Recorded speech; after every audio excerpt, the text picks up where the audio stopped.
It's clear that it is love and kindness, in the sight of blindness that it is God's love and the failing brightness that's given us hope and no escape from the crisis. Apocalypse.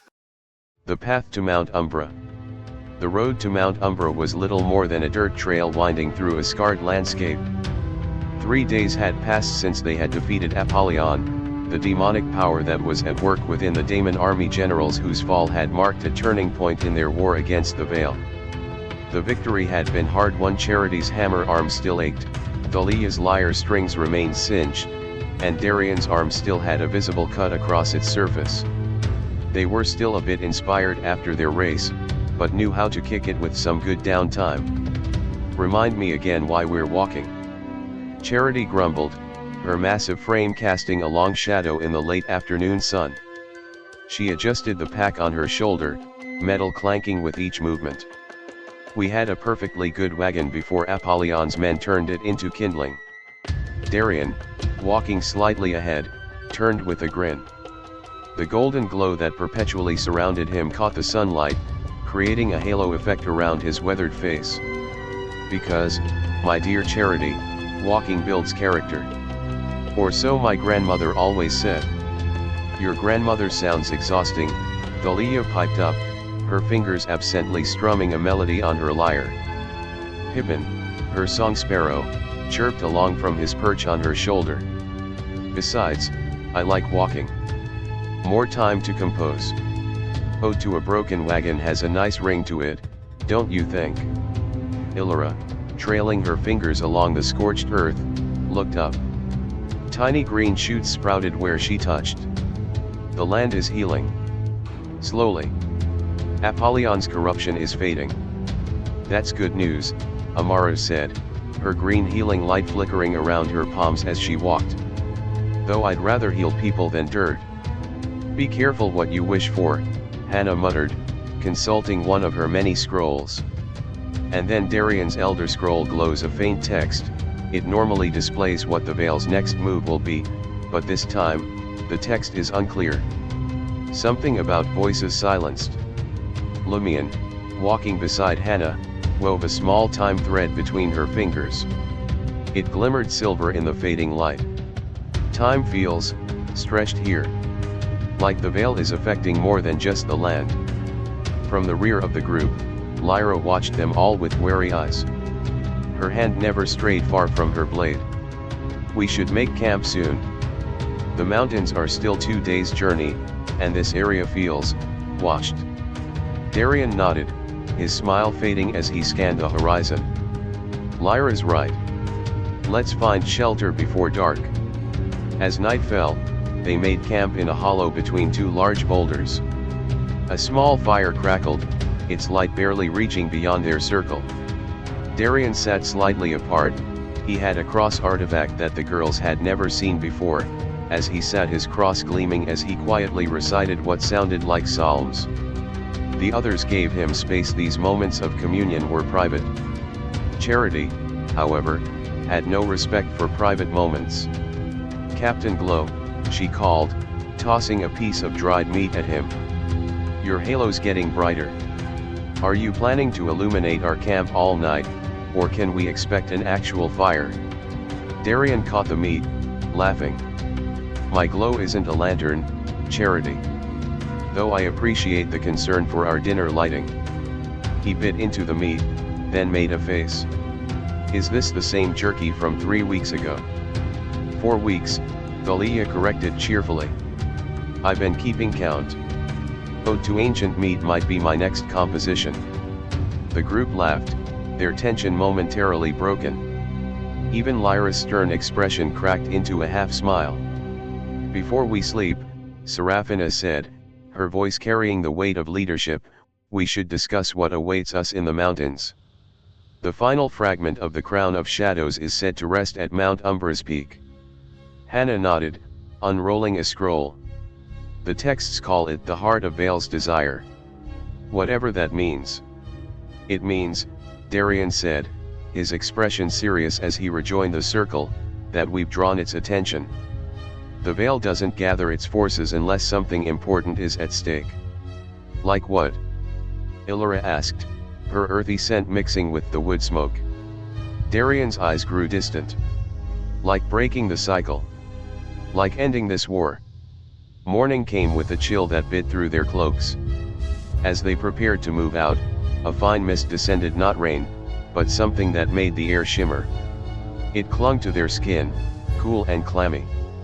Thalia stopped mid-stride, looking around with confusion. Where are we going? Why are we here? Charity shook her head like a wet dog. I can't remember the way back to the camp. Did we even have a camp? Do we even have supplies? Illyra knelt to touch the ground, her expression troubled. The earth feels confused. Like it's lost its memories too. Seraphina's staff hummed with power as she raised it. It's the veil. A new tactic. The mist thickened around them.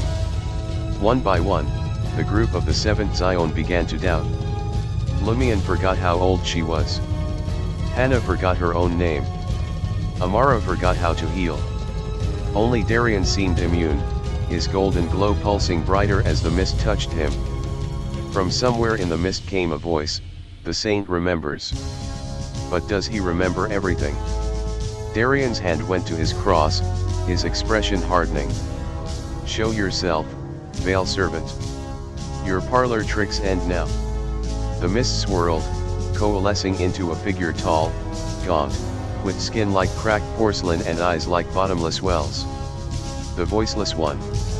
The saint returns to my domain, it hissed, its voice bypassing their ears to burrow directly into their minds. How predictable.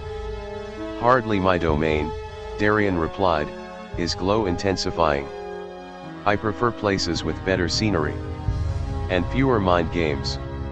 The voiceless one's form shifted, growing larger, its porcelain skin cracking to reveal a void beneath. Your god abandoned this world to the veil. He left you to suffer.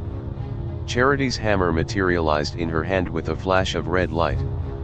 Back off, crockery face. The voiceless one laughed, a sound that existed only in the mind.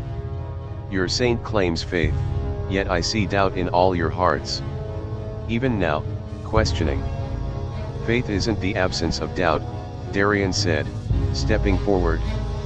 The ground beneath him glowed gold. It's choosing to believe despite it. He drew his scythe, the golden edge catching the diffuse light. Now, which one of you wants to tell me how we're getting out of this mist? Dash. The battle erupted in chaos. Seraphina carved sigils in the air with her staff, creating golden barriers that shattered under the voiceless one's assault. Amara generated healing domes that flickered as they absorbed the sonic attacks. Illyra commanded the earth, raising stone walls that cracked and crumbled. Thalia played a defensive melody on her lyre, notes of light forming shields that dissipated with each impact. Hannah frantically consulted her scrolls, which smoked at the edges from the strain of countering the voiceless one's power. Lumion wove time threads that slowed the sound waves just enough to give them time to dodge. Charity charged forward, hammer swinging, only to be thrown back by a focused blast. Pattern 3. Seraphina called out. It anticipates direct attacks. Darian leapt, his scythe meeting the voiceless one's extended claws. Golden light against anti-light, creating shock waves that flattened the surrounding mist. The shepherd thinks himself mighty, the voiceless one mocked. Darian parried, spinning with practiced grace. I never claimed to be a shepherd. That was just my cover story. Your god abandoned you. Why defend him? Darian's cross blazed brighter. He didn't abandon us. He gave us each other. From the mist emerged Lyra, her blade leaving after images as she carved sigils into the creature's flesh, each cut releasing tendrils of violet energy that dissipated in golden light. Its skin is a shell, she shouted. The real enemy is inside. The voiceless one gathered itself for a final, devastating attack, dark energy swirling around it like a hurricane of negation. Your faith is a crutch for the weak, it shrieked. Your god is a myth. Darian stepped forward, his voice rising above the mental assault. Then hear his words, through me. His voice changed, deepened, resonating with power as he recited, "The Lord is my shepherd, I shall not want. He maketh me to lie down in green pastures. He leadeth me beside the still waters. He restoreth my soul. He leadeth me in the paths of righteousness, for his name's sake." As he spoke, his glow expanded outward, pushing back the darkness. The words themselves became visible golden script hanging in the air between them, each letter burning with inner light. The voiceless one shrieked, its form rippling like water. Pretty words. Empty promises. Seraphina stepped forward, staff blazing. Not empty. Chosen. By us. By faith. Hannah's scrolls glowed. Psalm 23. The Shepherd's Psalm. A promise that even in darkness, we are led to light. Lumion. Not an answer to every question, but an answer to the only one that matters. Will you walk with me? The combined power of Darian's scripture recitation and the group's faith created a shockwave of golden light that hit the voiceless one like a physical blow. It staggered back, its form unraveling at the edges. In that moment of victory, as the creature retreated, dissolving into the pre-dawn mist, Thalia did something unexpected. She started playing a lively tune on her lyre. "Come on, Captain Glow," she called, her flower crown askew on her head. "Teach us the shepherd's prayers. You owe us after that battle." Darian blinked, then laughed, a rare, warm sound that seemed to chase away the last shadows. "I don't know any good ones." Hannah tripped over her scrolls, laughing as she caught herself. Seraphina led with a stately step, her staff tapping a rhythm against the ground. Lyra, hesitantly at first, joined in, her blade twirling like a baton, catching the first rays of sunlight. Darian's glow brightened, casting the group in a warm, radiant light. For a moment, they weren't warriors or saints, just friends, dancing in the light they'd kindled together. Sometimes the best defense of faith is simply to dance in its light. As they continued their journey toward Mount Umber the next day, Darian walked beside Seraphina at the front of the group. "You know," he said quietly, "before I was the saint, I was just a man. With doubts. With fears." Seraphina glanced at him. "And now? Now I'm a man who chooses to believe. Every day.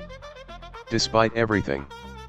He looked back at the group, laughing as Thalia challenged Charity to a lyre versus hammer competition. "That's the real power. Not the glow. Not the trusty weapon I have in my scythe. The choice." Seraphina smiled. "That's why we follow you. Not because you're perfect. Because you're real." Darian's cross gleamed in the morning Sunday. Mount Umbra awaits. And whatever secrets it holds. Whatever comes, Seraphina said, we face it together. And as they walked, the road to Mount Umbra stretched before them, full of dangers, yes, but also possibilities. The saint walked at their head, his glow a beacon, his faith a shield, and his laughter a reminder that even in the darkest times, there was joy to be found. In each other. In the choice to believe. In the light they carried together.